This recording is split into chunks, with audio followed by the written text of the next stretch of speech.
Mas por falar em saúde, ontem foi Dia Mundial, né, Chica? Exatamente. Dia Mundial de Prevenção à Tuberculose. De combate à tuberculose, né? É no mesmo dia aí que se relembra a enchente em Tubarão. Os 50 anos da enchente, os 50 né? anos. Então, o dia 24 de março é marcado pelo Dia Mundial de Combate à Tuberculose, que busca conscientizar a população a respeito do diagnóstico precoce, o tratamento e também a prevenção à tuberculose. Segundo estimativas da Organização Mundial da Saúde, 1/3 da população mundial está infectada pelo vírus da tuberculose. 1/3, já pensou? E também em risco de desenvolver a doença, porque não necessariamente quem tem o vírus vai desenvolver a doença. Então, há quase 9 milhões de doentes e mais de 1 milhão de mortes por ano em todo o mundo. E aqui no Brasil, estima-se que mais de 4.500 pessoas morrem de tuberculose por ano.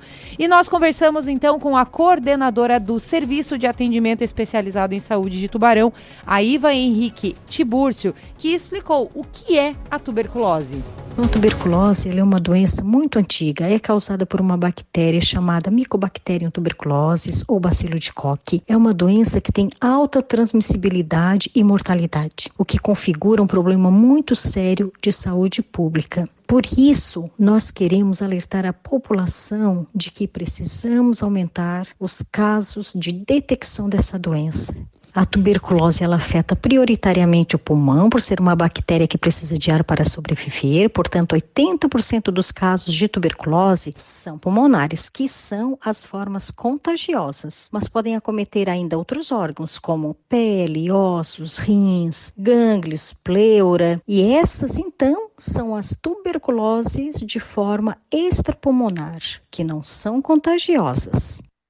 Muito bem, a gente conversou também com o médico pneumologista do Complexo Médico Provida, o Dr. Felipe Viana, que conversou, que explicou quais são os sintomas da tuberculose. Bom, a tuberculose ela se manifesta como uma síndrome infecciosa, geralmente crônica, com início lento, insidioso, que podem apresentar sintomas gerais, como febre de baixa intensidade e vespertina, uma astenia, uma diminuição do apetite, uma perda de peso e uma sudorese que geralmente é noturna. Além desses sintomas gerais, existem os sintomas mais específicos de acordo com o órgão em que a tuberculose acomete. Sabemos que a forma mais clínica, mais frequente é a forma pulmonar, correspondendo a praticamente 85% dos casos. Bom, no caso pulmonar, que é a mais frequente, a tosse é o sintoma dominante, podendo ser inicialmente seca, podendo evoluir para uma tosse mais produtiva, com catarro, e que geralmente é superior a 2 semanas. Outros órgãos também podem ser acometidos e terão seus sintomas específicos, como a tuberculose óssea, a tuberculose pleural, que envolve a pleura do pulmão,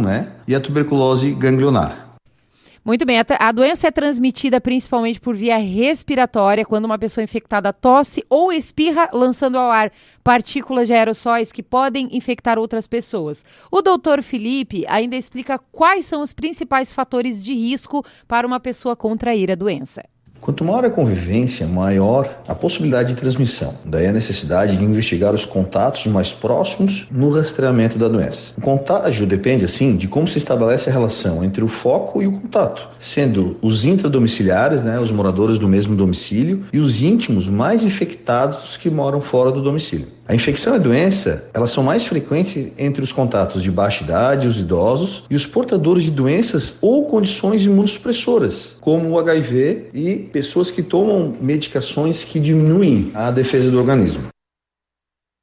Para realizar o diagnóstico da doença, o paciente precisa se submeter a exames de imagem, como raio-x e tomografia, e também exames laboratoriais. Em casos de tuberculose extrapulmonar, o Dr. Felipe afirma que é necessário realizar uma biópsia para fazer o diagnóstico histopatológico, que vai poder, então, confirmar o diagnóstico. O médico responde se a doença tem cura e como é feito o tratamento.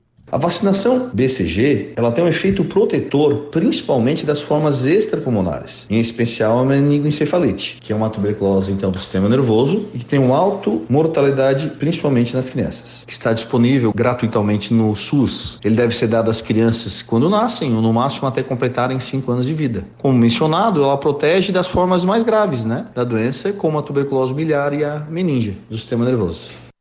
Muito bem, então a gente agradece aí as informações, né? A melhor forma de prevenção à doença é a vacina BCG, né? Que é aplicada gratuitamente nos postos de saúde aí quando a criança ainda é pequena. Então, se a pessoa ela não tiver... É difícil quem não tenha sido vacinado, mas é importante, então, procurar os postos de saúde para procurar a vacina. Antigamente a gente tinha muitos casos, né? Exatamente. Muitos casos. Hoje, teve da vacina... O mexicano mas ainda tem sem, bastante. não fala falar sem microfone, mexicano, pega o microfone lá. Antigamente tinha muitos casos, mas depois com a vacina, muitas pessoas, né, acabaram se prevenindo e tudo mais. Mas é importante o pessoal não esquecer, né? Exatamente. Sempre tem que ter a prevenção para a gente evitar casos. E apesar de ter diminuído, ainda tem bastante, né? Ainda são 4.500 pessoas por ano que morrem no Brasil. Porque às vezes não se cuida, porque ela já tem cura, tem que procurar. Isso. Tem pessoas que não procuram. Nós temos pessoas aqui em Tubarão que somente eu tive que entrar em contato com a vigilância para ir até ver, na casa dessa pessoa, porque ele não queria se internar. E tem cura, hoje está aí. E ó. tem tratamento, Tem, né? mas ela cura.